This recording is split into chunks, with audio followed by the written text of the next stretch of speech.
I know I don't need to tell you that it can be hard to find hope in times that are filled with so much devastation, uncertainty, and fear.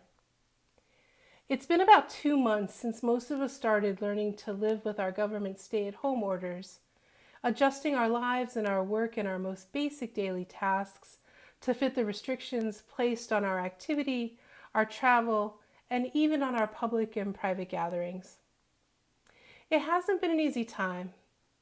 Many of us have experienced or know someone who has experienced the loss of a loved one or the financial struggle that comes with the loss of a job or reduction in hours.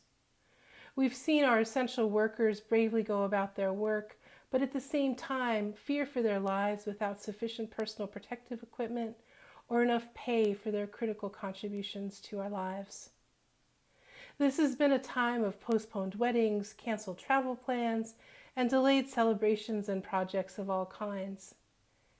In many ways, we have been stopped in our tracks, and we don't really know what lies ahead or when the path forward will reopen once again. This is a hard time for all of us, and some days it seems nearly impossible to find, or at least to feel, hope. And sometimes, as people of faith, this can scare us. After all, who are we not to feel hope when we are part of a 2,000-year project of transformation and redemption? Well, we are humans.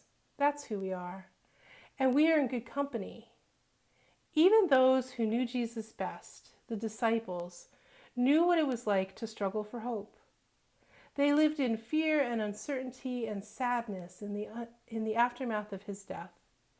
And even after learning of his rising, I'm sure the fears and uncertainties returned when they realized that they had to find a new normal, that they would have to chart a new course into the unknown.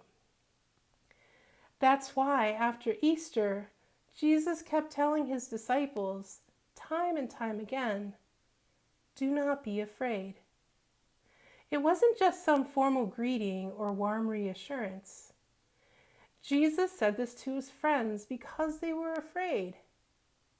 And he kept repeating himself because they must have kept moving from fear to steadiness and back to fear again. But in today's reading from John, Jesus promises his Spirit, the Spirit of truth, of goodness, of love, of healing, that this Spirit would live on and companion all those who love and follow the law of God. I will not leave you orphaned, Jesus promises. So how do we believe in this promise today? How do we remain hopeful? For me, I do this by remembering that hope is a noun and a verb. It is something that I can have, but it's also something that I can do, that I must do. When I don't feel hope, I can do hope. We do hope when we remember that we are not alone, that the Spirit is with us, and not just in some ethereal or philosophical way. The Spirit is within us in the way that we care for one another, how we honor ourselves, and in how we dare to imagine a world that is better for all people.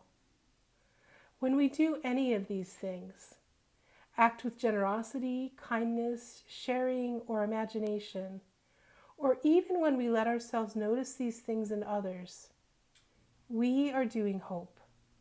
We are bringing hope into the world. We are revealing God's Spirit and sharing it in places and spaces that need it most. And when we can't feel hope, on those days when we don't even think that we can do hope, we can pray for God's Spirit to be with us, to companion us, to help us feel the hope that surrounds us and holds us and makes us who we are. We are people of hope. We are not alone. We are God's own. There is a hope for us. This is God's good news.